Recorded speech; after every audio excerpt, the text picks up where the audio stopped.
Cuéntanos tú, por favor, esta historia. Bueno, en mi caso creo que lo tengo yo un poco inverso y me está afectando emocionalmente. Resulta ser que mi papá está pensionado desde los 35, 38 años. Dejó de trabajar ya de manera definitiva desde los 50.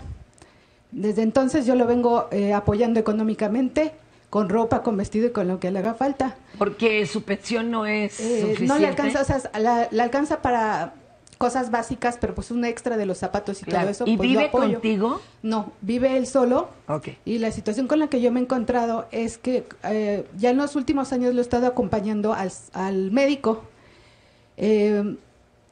Y cuando vive solo, a mí me causa mucha angustia que él esté viviendo solo.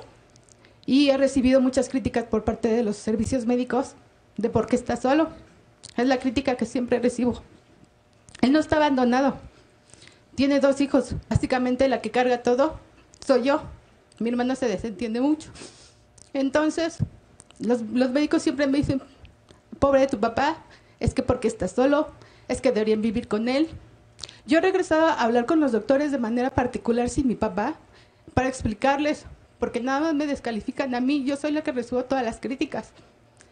Lo que pasa es que mi papá golpeaba severamente a mi mamá y a raíz de eso, ella lo dejó. Si no, la hubiera matado. Así de sencillo. Y eso es algo que yo siempre vi.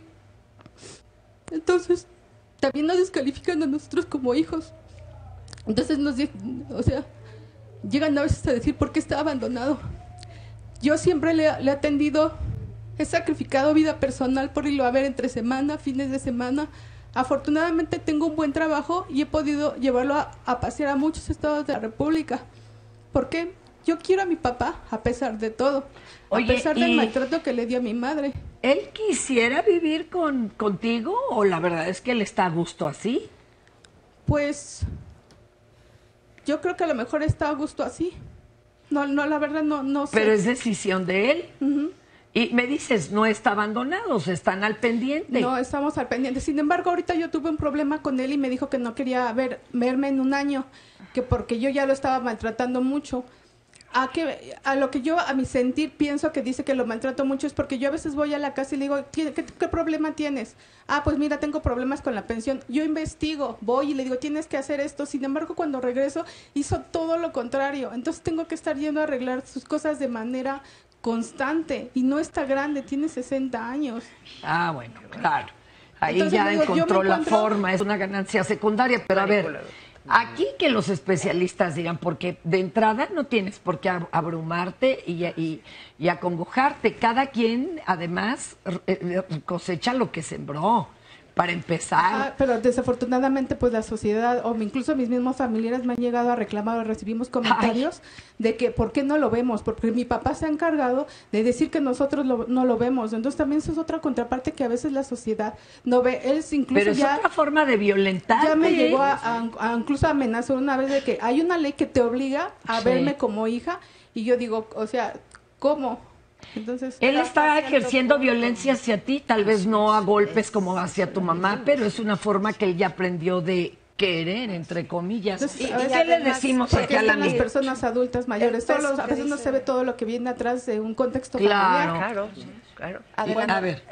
Tú tienes el síndrome del cuidador y Híjole. estás a punto de colapsarte. Claro. Es un hombre joven, eres menor que yo, supongo que está en plenitud, por lo que mencionas. Hay una absoluta violencia psicológica, digamos, genera un chantaje ahí tremendo. Yo sí te aconsejaría muchísimo recurrir a un apoyo psicológico.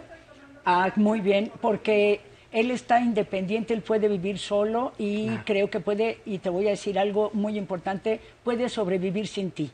Y tú tienes que liberarte porque es una carga muy pesada. Y este tema del síndrome del cuidador, el 80 y tantos % somos mujeres las que realizamos esas labores, ya también hombres se dedican a eso, y hay un gran riesgo de quien cuida a alguien, y tiene que aprender también, que eso podemos nosotros asesorarles con muchísimo gusto desde el INAPAM, a cuidarse a sí misma como cuidadora para poder brindar cuidados a otros. Oye, pero ahí hay... Sí. Ahí está al borde, ¿no? Ya de lo que le llaman el burnout. O sea, estoy agotada.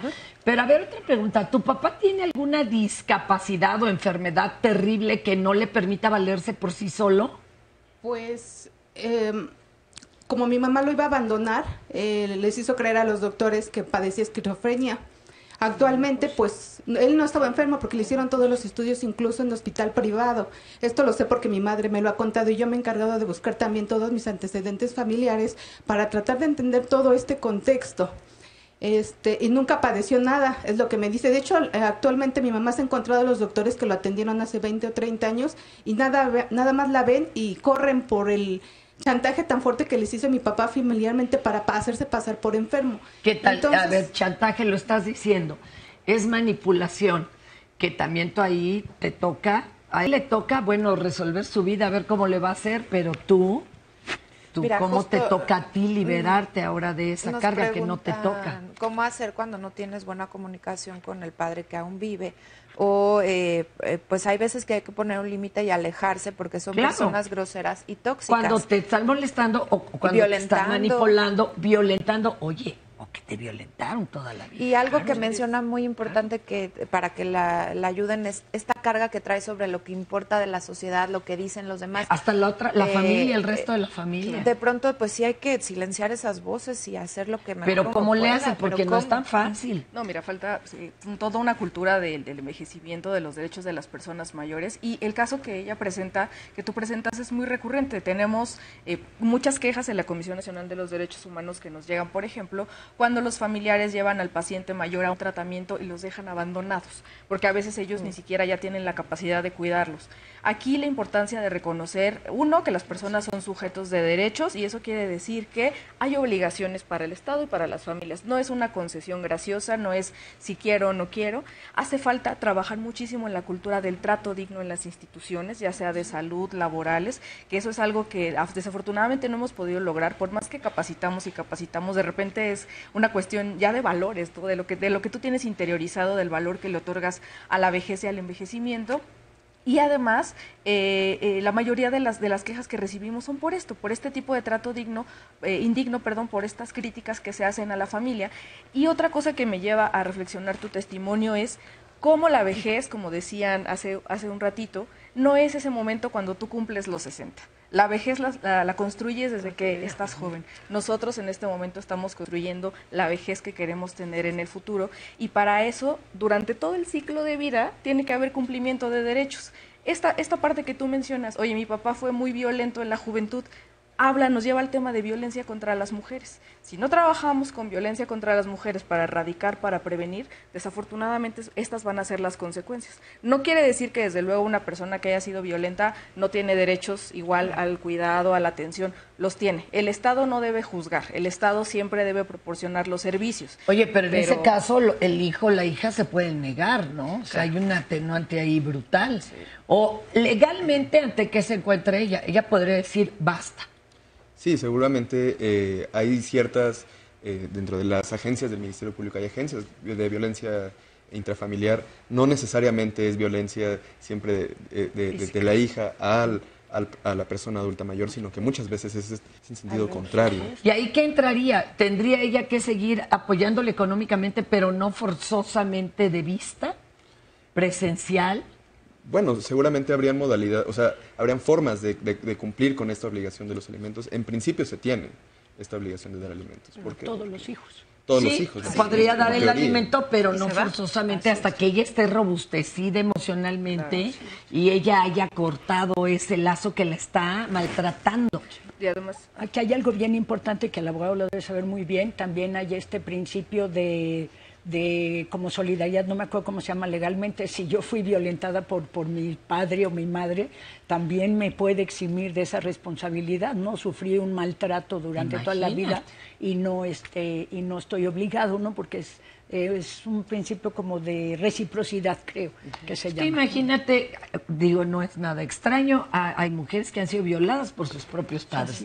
Así, constantemente, y que ahora te obliguen a cuidar de ellos. A ver, espéreme tantito, ¿no? Sí. Creo que eso se puede alegar en un juzgado. Tenemos que ver esto del INAPAM, que está muy interesante. Sí, y ahorita regresamos. Y sabes que también para precisar que esto es para todo el país. Sí. Nos están preguntando a dónde se pueden dirigir en diferentes estados.